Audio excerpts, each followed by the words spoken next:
한 마을에 설치된 우수관로 때문에 집중호우 시 침수 우려가 커졌지만 삼척시는 대책 마련에 늑장만 부리고 있습니다. 거리두기가 해제된 추석 명절 대목을 맞아 200여 년 전통의 동해 북평 민속 5일장에 구름 인파가 몰렸습니다. 식자재 가격 인상으로 서민들의 외식비 부담이 커지고 있습니다. 제조업체들도 원자재 가격 급등의 울상입니다.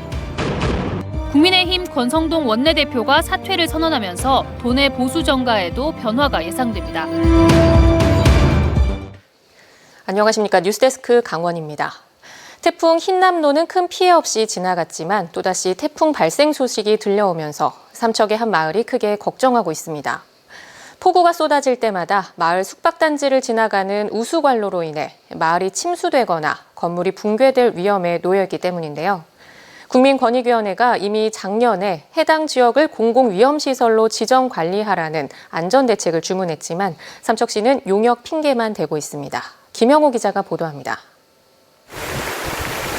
제11호 태풍 흰남노가 북상하던 지난 6일 삼척시 근덕면 장호마을입니다.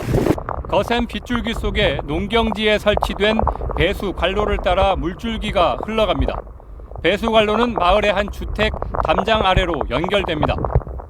주택의 담장 밑으로 연결돼 있는 이곳 배수로는 수풀로 우거져 있고 쓰레기마저 걸려 있습니다. 지난 2019년 태풍 미탁대에는 이곳 배수관로가 막혀 해당 주택과 주변 다른 집들이 물에 잠기는 피해가 났습니다. 집주인이 응급 복구를 했지만 관로 주변은 그대로 비어있는 상태라 붕괴 위험마저 있어 불안합니다. 저기가 막혀가지고 일로 넘어온다 이러면 이 뛰어는 무조건 다 침수해. 그러다 보면 집이 물에 뜰 수가 있거든요. 뜨면 넘어가죠. 해당 주택은 2016년에 지어졌는데 건축주는 건축 신고를 하고서야 본인 땅의 우수 관로를 확인하고 삼척시에 옮겨줄 것을 요청했습니다. 삼척시는 당시 우회 우수관로 설계 측량까지 했었는데 이후 공사는 진척되지 않았습니다. 태풍 피해를 보고 나서야 2년 전 삼척시는 우회 배수관로를 설치했지만 집중호우 때는 여전히 기존 관로로 물이 흘러들어가고 있습니다. 집주인이 국민권익위원회에 고충 민원을 청구했는데 권익위는 지난해 초 삼척시에 안전 대책을 마련할 것을 주문했습니다.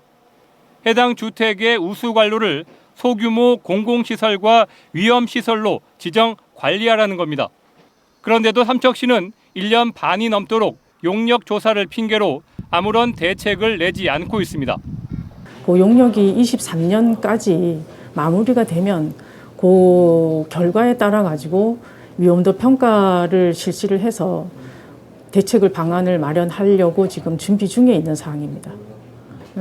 민원인 입장에서는 걱정하는 게 당연한데 저희들도 좀 절차라는 게 있기 때문에 태풍 피해가 난 게 3년 전인데 앞으로 1, 2년을 기다리라는 얘기입니다. 해당 마을 주변에는 숙박시설들이 계속 건설되고 있어 대책 마련이 늦어지면 마을 전체의 침수 피해가 해소되기 어려울 전망입니다. MBC 뉴스 김영호입니다. 내일부터 추석 연휴가 시작되면서 고향으로 향하는 귀성행렬도 오늘 오후부터 늘고 있습니다. 추석을 앞둔 동해 북평 민속 5일장에는 명절을 준비하려는 사람들이 몰렸는데요. 200년 전통을 이어오고 있는 동해 북평 5일장의 추석 대목장 풍경을 배현한 기자가 전해드립니다.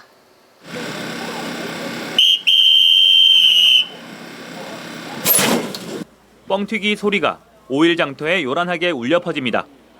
핵과일을 파는 상인들도 지나가는 손님들을 향해 목청을 높이며 명절 분위기를 한껏 띄웁니다. 자, 사감에 당감 밀감, 해 당감에 당감. 반대쪽 들어가세요, 어르신. 추석 대목장이 열린 200년 전통의 북평 민속 5일장은 명절 음식을 준비하려는 인파로 북적였습니다. 북평 5일장은 조선 정조 임금 때인 1796년부터 열린 것으로 알려지고 있는데 지금도 전국 3대 5일장으로 꼽히고 있습니다. 동해 북평 5일장에는 명절 음식과 제수용품을 준비하려는 사람들이 몰리면서 대목장다운 활기를 띠고 있습니다. 송편을 사려는 사람들이 떡집 앞에 줄지어 서 있고 정육점 앞에도 손님들이 장사진을 이루었습니다. 물가가 치솟아 어려운 시기이지만 가족들을 생각하며 장을 보는 사람들의 마음은 푸근하기만 합니다. 가족들 오면 음식을 해주려고 그래 생하고 뭐 생선도 사고 뭐 또 소고기 같은 것도 조금 사야 되고 어렵지만은 뭐 즐겁게 지내려고. 일손은 바쁘지만 상인들도 즐거운 마음으로 손님들을 맞았습니다. 다시 원상복귀 되신 것 같아요. 오시는 분들 더 많으신데? 네, 가족들도 내려오신다 하시고. 줄도 서시는 것 같은데? 네, 아니 송편이 쪄서 파는 거잖아요. 그러니까 바로 팔리면 기다려야 돼요. 높은 물가와 코로나19로 어려움이 이어지고 있지만 한가위를 앞둔 민속 5일장에는 풍성함과 넉넉함이 넘쳐났습니다. MBC 뉴스 배현환입니다. 강원 지역 금융기관을 통해 올해 추석 직전 공급된 화폐는 지난해보다 6억 원 증가한 것으로 나타났습니다. 한국은행 강원본부와 강릉본부의 강원 지역 추석 전 화폐 공급 실적에 따르면 추석 연휴 직전인 8월 26일부터 9월 8일까지 화폐 순 발행 규모는 1,184억 원으로 집계됐습니다. 이는 지난해 추석보다 6억 원, 0.5% 증가한 수치입니다. 한편 권종별 구성비를 보면 5만 원이 1,058억 원으로 88.3%로 나타났고 만 원이 116억 원으로 9.7%로 조사됐습니다. 추석 연휴 기간 강원도 내 응급 진료를 위해 병의원과 약국 1,085곳이 운영됩니다. 강릉 아산병원과 강릉 속초 삼척의료원, 근로복지공단 동해 태백 정선병원, 정선군립병원 등 응급의료기관 시설 26곳은 24시간 응급실을 운영하고 시군 보건소에는 응급진료상황실이 운영됩니다. 또 연휴 기간 보건소와 응급의료기관에 코로나19 선별진료소가 운영되고 문 여는 병의원과 약국 등의 정보는 응급의료지원센터 홈페이지나 포털 사이트, 스마트폰 앱 등에서 안내받을 수 있습니다.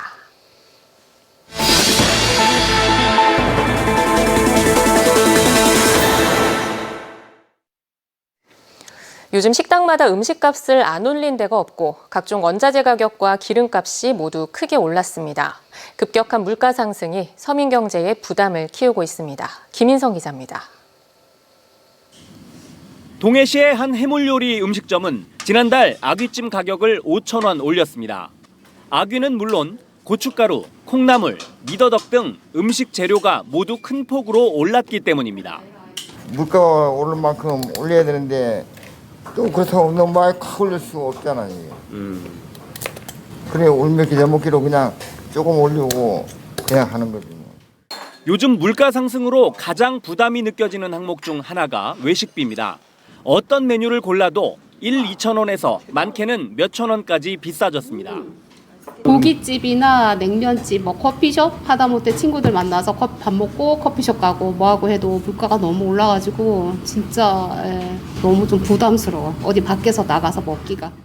시민들의 삶이 갈수록 팍팍해지는 상황에서 반대로 가격을 내린 음식점도 있습니다. 짜장면이라도 동네 주민들이 부담 없는 가격에 먹을 수 있도록 6,000원이던 가격을 3,900원으로 내린 겁니다. 코로나도 그렇고 뭐 물가도 오르고 이래가지고 솔직한 말로 제 입장에서 좀 열받아서 반감심에 내린 것도 있어요, 사실은. 다들 뭐 올리자 이런 추세인데 올릴 수가 없겠더라고. 다들 편하게 먹는 게 우리 중국 짜장면이고 짬뽕 이런 건데. 지역의 제조업체들은 원자재 가격 급등으로 어려움을 겪고 있습니다. 강릉에서 선박용 양망기와 유압기기를 만드는 한 업체는 해외에서 들여오는 철강 가격이 올해에만 30% 이상 급등해 운영난이 심해지고 있습니다. 제품의 공급 단가는 이미 지난해 수협과 계약을 하며 정해져 있는데 올해 원자재와 기름값 상승으로 업체의 부담이 커졌기 때문입니다. 제품 생산 단가와 판매가가 비슷해져 이윤을 남기지 못하고 팔고 있습니다. 원자재 값이 오름에 따라 가지고 이제 기업체에서는 자금이 융통하는 부분이라든가 또 자금에 관련된 애로점이 많이 생기게 됐죠. 이게 뭐 비단 올해만 그런 건 아니고 작년부터 이어진 문제인데. 가파른 물가 상승의 부작용이 서민들의 삶을 힘들게 하면서 물가 상승을 막기 위한 대책 마련이 시급해지고 있습니다. MBC 뉴스 김인성입니다.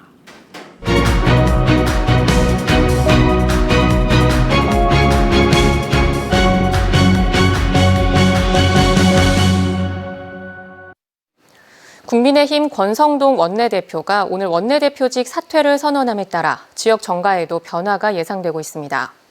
권 원내대표는 당의 혼란이 가중되고 있어 지도부의 일원으로서 책임을 통감한다며 이제 국익과 국민을 위한다는 정치 본령에 충실해야 한다며 사퇴 의사를 밝혔습니다.